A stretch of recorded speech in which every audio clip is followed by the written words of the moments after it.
Assalamualaikum warahmatullahi wabarakatuh. Kembali lagi bersama saya di channel Berkah Ternak 88. Pada siang hari ini saya masih menggiatkan video menyiarkan kiat dan syarat ketentuan beternak ayam petelur. Tak lupa kita berdoa terlebih dahulu. Semoga kita diberi keselamatan, diberi rezeki yang berlimpah, dan selalu dikasihi Allah Subhanahu wa Ta'ala. Amin ya Robbal 'Alamin. Ketentuan beternak ayam petelur bagi pemula, dan walaupun mungkin ilmu yang saya ketahui masih sebesar debu, mungkin ya tak ada salahnya kita saling membagi dan saling memberi mungkin ya, walaupun bukan harta, bukan suatu benda, tapi bagi saya mungkin ilmu kita berbagi ya sangatlah penting. Mungkin kalau misalkan sobat teman mau mencoba di bidang yang saya akan jelaskan di video ini. Sobat sahabat yang saya hormati dimanapun Anda berada, di video ini ada pembahasan di titik aman. Di video ini ada pembahasan, jadi di mana si pemula ini selalu grogi, mungkin selalu grogi, selalu was-was untuk menghadapi 4 poin ini gitu. Di antaranya yang ke-1, di titik aman berapa start mulai memelihara ayam petelur. Jadi maksudnya di titik aman berapakah gitu. Jadi mulai dari berapa ekorkah, kalau misalkan berapa ekorkah kita harus memulai dulu gitu ayam petelur. Terus yang kedua, manajemen apa dan harus gimana tata kelolanya, ya kan? Manajemen apa dan harus gimana tata kelolanya. Yang ketiga, pemasaran mau dibikin gimana gitu. Apakah sistem kita kalau misalkan ini ukuran 500, atau misalkan sistem kas, grosir, atau ecer gitu. Terus yang selanjutnya yang ketiga, yang keempat, keuntungan dari memelihara ayam berapa gitu kan. Oke, saya mau dijelaskan. Yang jelaskan dari yang tadi, yang pertama ya, di titik aman berapa start mulai ayam petelur. Kalau menurut saya memelihara ayam petelur, pengalaman saya gitu, di 500 ekor bagi saya itu udah merasa cukup gitu. Bukan berarti saya menganggap remeh kepada yang di bawah 500 ekor, tapi saya berpengalaman pernah memelihara sebelumnya 100 di bawah 200 ekor, jadi memelihara ayam. Saya pernah memelihara ayam di bawah 500 ekor, di bawah 200 ekor, 100 dulu ya, pengalaman 168. Ulang berapa tahun, maksudnya berapa periode gitu. Pas saya ngumpulin modal, kesampaian di 500, ternyata perbedaannya mungkin jauh. Jadi kiatnya gini, di ayam petelur kalau misalkan semakin, mungkin apa-apa juga mungkin semakin, kalau misalnya semakin banyak ya pundi juga, laba semakin banyak juga. Yang saya rasakan ini di ayam petelur khususnya, semakin banyak itu berarti keuntungannya itu emang terasa gitu. Yang tadi dari di bawah 200 ekor, dari 168 terus sekarang ke 500 gitu. drastis banget gitu, drastis terasa jauh gitu. Malahan kalau misalkan dari tata pengelolaan kita memelihara itu ayam, nggak ada bedanya gitu, nggak ada capeknya, itu nggak terlalu gitu, segitu-gitu aja. Cuman yang jadi permasalahan perbedaannya itu dari mungkin dari labanya ini gitu. Kalau misalkan dari tata cara kerja ini tuh nggak terlalu ribet, nggak terlalu capek gitu. Kalau misalkan aspeknya itu dari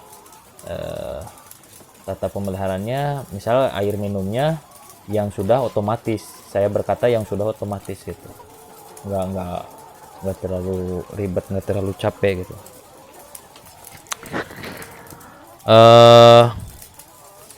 Yang kedua, manajemen apa dan terus gimana gitu, dan harus gimana. Kalau manajemen baik itu di perusahaan apapun ya pasti, kalau kalimat manajemen itu pasti ada, manajemen pasti ada. Jadi manajemen ini khususnya di kandang gitu kan, di memelihara ayam itu yang pertama satu kebersihan. Jadi poin A nya kebersihan. Terus samalah halnya kita memelihara makhluk hidup, baik memelihara hewan kucing apa gimana, sama aja. Ayam juga perlu nyaman, perlu kenyamanan gitu kan. Kalau misalkan si ayam sudah merasa nyaman, sudah merasa kenyang, sudah merasa ya kebutuhannya udah terpenuhi, ya mungkin ayam juga akan memberikan kepada kita yang apa kita inginkan gitu, penghasilannya gitu. Manajemen ya gitu sih, kalau masalah manajemen gitu.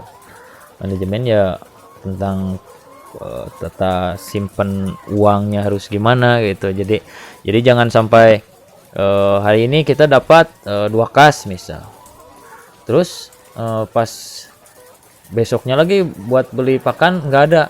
Jadi itu sebenarnya larinya ke manajemen juga. Jadi manajemen ya harus sedisiplin itu kalau di ayam petelur gitu. Jangan sampai ya udah ayam lapar kita nggak bisa membeli pakan gitu. Jadi itu ya mungkin manajemennya lah. Masalah selanjutnya pemasaran ya.